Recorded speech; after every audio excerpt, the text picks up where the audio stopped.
បាទគ្រប់នឹងជំរាបសួរបងប្អូនបាទស្អាតទេពុកម៉ែបងប្អូនខ្សែដៃបាទដែលសាងចេញពីឫស្សីដុះកណ្ដាលសាច់បាទហ្នឹងហើយសហ្នឹងគឺជាឫស្សីដុះកណ្ដាលសាច់ពុកម៉ែបងប្អូនស្អាតហ្នឹងហើយតិចទៀតខ្ញុំនឹងបង្ហាញអំពីការធ្វើនៅឫស្សីដុះកណ្ដាលសាច់តើយ៉ាងណាយ៉ាងណីចឹងពុកម៉ែបងប្អូនសូមរងចាំតាមទស្សនាដោយតទៅពុកម៉ែបងប្អូន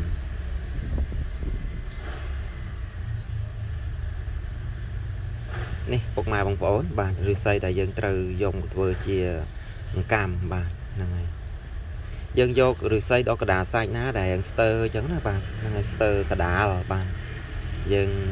នេះកាត់យកត្រឹមចំណុចខ្នែងអញ្ចឹងទៅបាទអាឡែងខ្នែងហ្នឹងបាទហ្នឹងហើយព្រោះនៅចំណុចខ្នែងគឺសាច់វាស្អាត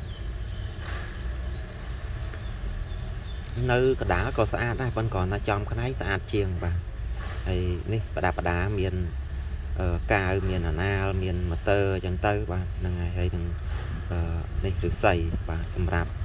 យកមកកលឹងជាងកម្មបាទអានេះខ្ញុំកាត់បាន2គ្រាប់ហើយនេះពងកាត់ខ្នែងចេញខ្លះបាទដើម្បីសនុកឆាបហ្នឹងហើយយើងកាត់យកខ្នែងអញ្ចឹងទៅបាទកន្លែងថ្នាំងចំថ្នាំងបាទពុកម៉ែបងប្អូនយើងអាលយកចំណុចកន្លែងថ្នាំងអញ្ចឹងទៅបាទចំណុចថ្នាំងដើម្បីយើងស្រួលបាទយកទៅឆាបបន្តទៀតបាទឆាបជាមួយនឹងម៉ូទ័របាទម៉ូទ័រកាត់មិញហ្នឹងបាទនេះឃើញទេបាទយើងកាត់យកចំណុចអញ្ចឹងបាទកាត់អញ្ចឹងមកហើយយើងខាត់ខ្នែងនឹងចេញបាទនេះបានប្រហែលជាចិត្តខ្សែដែរហើយបាទហើយយើងយកមកឆាបអញ្ចឹងពុកម៉ែបងប្អូនដើម្បីឲ្យស្អាតទៅយើងស្រួលលុញបាទស្រួលលុញធ្វើជាកម្មព្រោះនៅតែម៉ោងគឺពិបាកលុញណាបាទនេះខាត់ឲ្យស្អាតអញ្ចឹងណាបាទពេលដែលយើងលុញទៅអត់តាក់អត់កោះបាទឆាបរហូតបានគ្រប់ក្របទាំងអស់បាទនេះរួចរាល់ហើយបាទហើយបានយើងយកមកលុញធ្វើជាកម្មនេះពុកម៉ែបងប្អូនឃើញទេបាទមិនស្រួលប្រហែលទេពុកម៉ែបងប្អូនហ្មងបានមួយខ្សែហ្នឹងបើគិតពីសាច់លុញចូលមួយថ្ងៃហើយបាទមួយថ្ងៃឬមួយក៏មួយថ្ងៃជាងបាទហ្នឹងហើយបើយើងខំធ្វើអាចចិត្តមួយថ្ងៃបាទរួចរាល់អញ្ចឹងការលុញគឺពុកម៉ែបងប្អូនអាចតាមមើលបានបាទព្រោះខ្ញុំអត់បានថតជាលម្អិតណាទេគ្រាន់តែថតបន្តិចទេបើថតលម្អិតគឺវែងណាវីដេអូបាទចឹងបងប្អូនអាចមើលតាមលំដាប់ដោយមើលតាមនឹងបាទបងអាចយកទៅរៀនបន្តហ្នឹងហើយរៀនលុញចង់ធ្វើខ្លួនឯងណាបាទហ្នឹងហើយបងប្អូនមើលតាមនឹងទៅហើយសាកមើលទៅបាទនេះចិត្តបានមួយគ្រាប់ហើយបាទចិត្តបានមួយគ្រាប់ហើយចិត្តមូលហើយបងប្អូនយើងលុញឲ្យ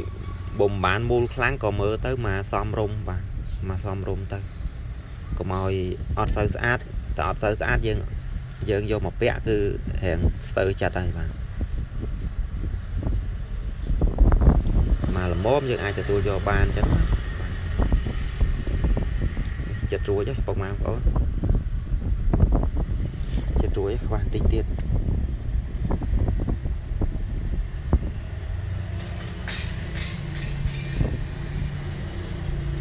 ទម្រាំលុញមូលមួយគ្រាប់ហ្នឹងមិនងាយទេពុកម៉ែបងប្អូនអស់គ្នាបាទមិនងាយដែរទេដូចពុកម៉ែបងប្អូនឃើញនៅក្នុងវីដេអូនេះស្រាប់អញ្ចឹងក៏សូមចិត្តពុកម៉ែបងប្អូនដើម្បីធ្វើជាវីដេអូនេះគឺត្រូវចំណាយពេលហ្នឹងហើយក៏សូមបងប្អូនទាំងអស់គ្នាដែលចូលរួមទស្សនាបាទឲ្យបានច្រើនបាទហ្នឹងហើយ follow page ឲ្យបេះដូងមេដៃម្នាក់មួយម្នាក់ពីរផងបាទដើម្បីជាកម្លាំងចិត្តខ្ញុំនឹងខិតខំធ្វើវីដេអូបន្តទៀតឲ្យបានល្អនឹងឲ្យជូនពុកម៉ែបងប្អូនទស្សនាបន្តទៀតណាបាទនេះបាន2គ្រាប់ហើយពុកម៉ែបងប្អូនបាទនេះឃើញសាច់ទេបាទតទៅពេលយើងហើយទៅយើងលេបប្រេងទៅគឺស្អាតហើយ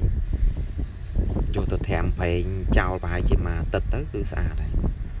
នេះ chập đào bằng to tiết bạn bằng to tiết đấy bạn cái bọc ma của ôn bạn bị bà và mặt dài mòm là hụi lột lệch lột cả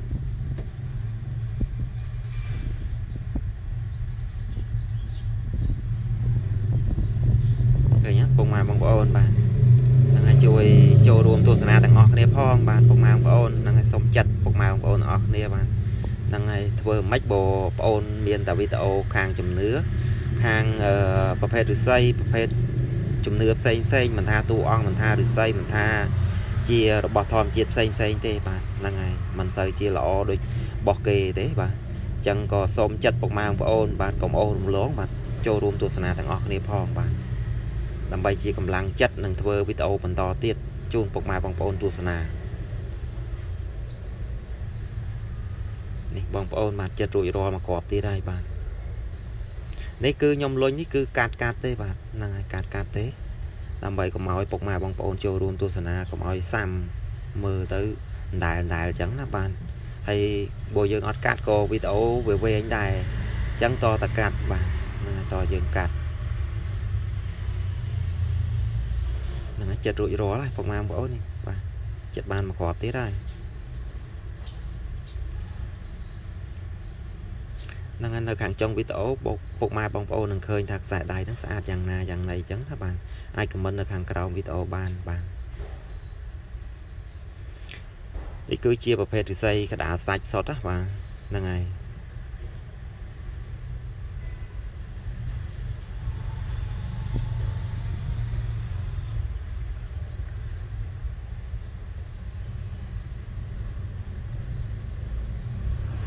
này bạn mù lên bạn dừng tham thôi thì tiết tới ba này bạn đi bột màu của ôn xa đấy bạn rủi ro lại bạn này ở toàn lẹp prey nè bạn đi bột màu của ôn bạn dừng lẹp prey như rủi ro lại bạn xa đó bạn men tên hay mà bị khó bọc hết lầm chay bạn hay lót và nhà cái bột màu của ôn bạn